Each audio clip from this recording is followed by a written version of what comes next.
కేటీఆర్ తో కలిసి లోక్సభలో మెరిసిన విజయశాంతి మళ్లీ ఇంతకాలం తర్వాత చట్టసభలో అడుగు పెట్టబోతున్నారు.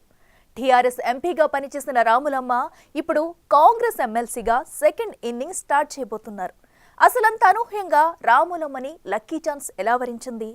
ప్రత్యక్ష రాజకీయాలకు దూరమైన ఆమెను కాంగ్రెస్ హైకమాండ్ ఎలా కరుణించింది? ఢిల్లీ స్థాయిలో విజయశాంతి లాబియింగ్ ఎలా వర్కౌట్ అయింది? పార్టీలో అంతమంది ఆశావాహులను కాదని ఆమెను ఎంపిక చేయడంపై కాంగ్రెస్లో జరుగుతున్న చర్చ ఏంటి? తెలంగాణ ఎమ్మెల్సీ అభ్యర్థిగా విజయశాంతి నామినేషన్ దాఖలు చేశారు. తెలంగాణ ఉద్యమ నాయకురాలిగా తనకు అవకాశం ఇచ్చిన కాంగ్రెస్ పెద్దలకు ఈ సందర్భంగా ఆమె ధన్యవాదాలు తెలిపారు. కోట్లాది మంది సాధించుకున్న రాష్ట్రంలో తమకు ఈ పదవి రావటం పట్ల ఆనందం వ్యక్తం చేశారు ఆవిడ. సినీ నటి, మాజీ ఎంపీ విజయశాంతికి అనూహ్యంగా కాంగ్రెస్ ఎమ్మెల్సీ టికెట్ ఇవ్వటం పొలిటికల్ వర్గాల్లో హాట్ టాపిక్ గా మారింది. కొంతకాలంగా క్రియాశీలక రాజకీయాలకు దూరంగా ఉంటున్న ఆమెను శాసన మండలికి పంపించడం వెనుక ఉన్న ఆంతర్యం ఏమిటి అనే డిస్కషన్ కూడా తెరపైకొచ్చింది. రాష్ట్ర నేతల్లో ఎవరైనా ఆమెను సిఫార్సు చేశారా, లేక విజయశాంతి సొంతంగా లాబియింగ్ చేసుకున్నారా అనే చర్చ జరుగుతోంది. 2009లో టీఆర్ఎస్ నుంచి మెదక్ ఎంపీగా గెలిచిన విజయశాంతి మళ్లీ ఇంతకాలానికి చట్టసభల్లో అడుగు పెట్టబోతున్నారు. 16 ఏళ్ల తర్వాత పొలిటికల్ గా సెకండ్ ఇన్నింగ్స్ ను ప్రారంభించబోతున్నారు. ప్రస్తుతం అధికార కాంగ్రెస్ లో విజయశాంతి ఎమ్మెల్సీ ఎంపిక చేయటంపై జోరుగా చర్చ జరుగుతోంది. విజయశాంతికి టికెట్ అసలు ఎలా దక్కింది అనే దానిపై కూడా నాయకులు చెవులు కొరుక్కుంటున్న పరిస్థితి.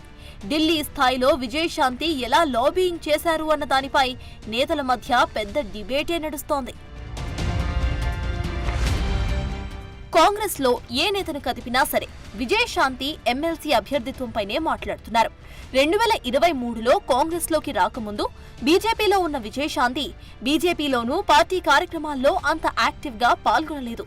అయినా సరే అధిష్టానం పెద్దల వద్ద మాత్రం తన చరిష్మా తగ్గకుండా చూసుకున్నారు. బీజేపీలోనూ తనకు తగిన గుర్తింపు దక్కేలా పావులు కదిపారు. కాంగ్రెస్ లోకి రాకముందు రాములమ్మకి బీజేపీలో మంచి ప్రాధాన్యత దక్కింది. బీజేపీలో ఢిల్లీ స్థాయిలో చక్రం తిప్పిన విజయశాంతి కాంగ్రెస్ లోకి వచ్చే ముందు కూడా ఆ పార్టీ ఢిల్లీ పెద్దల ఆశీస్సులు తీసుకున్నారనే చర్చ నడుస్తోంది.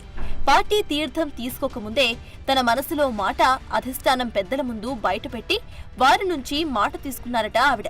అయితే రాములమ్మ కాంగ్రెస్ లోకి వచ్చే సమయంలోనే అప్పటి రాష్ట్ర వ్యవహారాల ఇన్ఛార్జ్ మాణిక్రావు ఠాక్రేకు ముందు తన డిమాండ్స్ ను ఉంచారట. తనకు చట్టసభలో పదవి కావాలన్న షరతు పెట్టారు రాములమ్మ. ఆ షరతుకు అంగీకరిస్తేనే పార్టీలోకి వస్తానని చెప్పారట. రాములమ్మ కండిషన్ కు అధిష్టానం పెద్దలు అప్పట్లోనే అంగీకారం తెలిపారు అని టాక్ నడుస్తోంది. తాజాగా ఎమ్మెల్యే కోట, ఎమ్మెల్సీ ఎన్నికల అభ్యర్థుల ఎంపిక జరిగే సమయంలో విజయశాంతి ఢిల్లీలో మకాం వేశారు. ఏఐసీసీ నేత కేసీ వేణుగోపాల్తో చర్చలు జరిపిన రాములమ్మ ఈసారి ఎమ్మెల్సీ టికెట్ కావాలని తన మనసులోని మాటను చెప్పారంట. కాంగ్రెస్ లోకి జాయిన్ అయ్యే సమయంలో హైకమాండ్ పెద్దలు ఇచ్చిన హామీని ఆయన దృష్టికి తీసుకువెళ్లారట. ఇదే సమయంలో ఠాక్రే సైతం విజయశాంతికి ఇచ్చిన హామీని అధిష్టానానికి గుర్తు చేశారట. ఇదే సమయంలో బీసీ నినాదంపై కాంగ్రెస్ హైకమాండ్ ఫోకస్ పెడుతూ ఉండటం ఆమెకు ప్లస్ పాయింట్ అయిందని అంటున్నారు. రాష్ట్రంలో బీసీ నినాదం ఎత్తుకున్న కాంగ్రెస్ బీసీ ఈక్వేషన్ కల్పిస్తోందనే భావనలో కాంగ్రెస్ అధిష్టానం విజయశాంతి వైపు మొగ్గు చూపించినట్లు చెప్తున్నారు. ఓవైపు మహిళా కోట, మరోవైపు బీసీ కోట రెండూ కలిసొస్తాయనే రాములమ్మకు అవకాశమిచ్చారట. అసెంబ్లీ ఎన్నికలకు ముందు కాంగ్రెస్ లో చేరిన విజయశాంతి ఆ తర్వాత ఎక్కడా పెద్దగా కనిపించలేదు. గాంధీ భవన్ లో జరిగిన పార్టీ కార్యక్రమాలకు సైతం హాజరైన సందర్భాలు చాలా తక్కువనే చెప్పాలి. ఆ పార్టీ లీడర్సే దాని గురించి మాట్లాడుకుంటున్నారు. రేవంత్ రెడ్డి సర్కార్ మహిళలకు అమలు చేస్తున్న పలు సంక్షేమ పథకాల విషయాలపైన కూడా ఆమె ఎక్కడా మాట్లాడలేదు. దీంతో యాక్టివ్ పాలిటిక్స్ కు విజయశాంతి దూరంగా ఉంటున్నారని అందరూ భావించారు. దానికి తగ్గట్లే ఆమె సినిమాల్లో మళ్లీ యాక్టివ్ అవుతున్నట్లు కూడా కనిపించారు. కానీ 4-5 రోజుల క్రిందట ఉన్నట్టుండి ఢిల్లీకి వెళ్లి పార్టీ పెద్దలను కలిసినట్టు టాక్. ఆమెను ఢిల్లీలో చూసిన స్టేట్ లీడర్లు పెద్దగా పట్టించుకోలేదని టాక్. కానీ ఉన్నట్టుండి ఆమెకు ఎమ్మెల్సీ టికెట్ ఇవ్వడంతో అందరూ షాక్ అయ్యారు. ఏదేమైనా విజయశాంతి విషయంలో ఇచ్చిన వాగ్దానాన్ని కాంగ్రెస్ నిలబెట్టుకుంది. ఇప్పుడు రాములమ్మపై పార్టీ పెద్దలు పెద్ద బాధ్యతలనే ఉంచారనే చర్చ పొలిటికల్ సర్కిల్స్ లో నడుస్తోంది.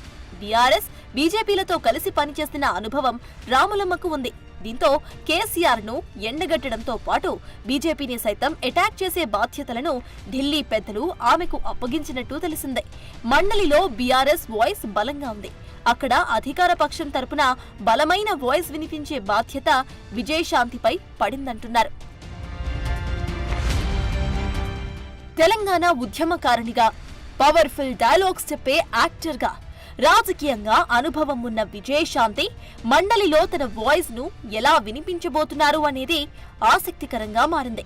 మొత్తం మీద రాములమ్మకు ఒక్క ఎమ్మెల్సీ పదవితో సరిపెట్టబోతున్నారా, లేదా భవిష్యత్తులో మరేదైనా పదవి ఇస్తారా అనే చర్చ రాజకీయ వర్గాల్లో జోరందుకుంది.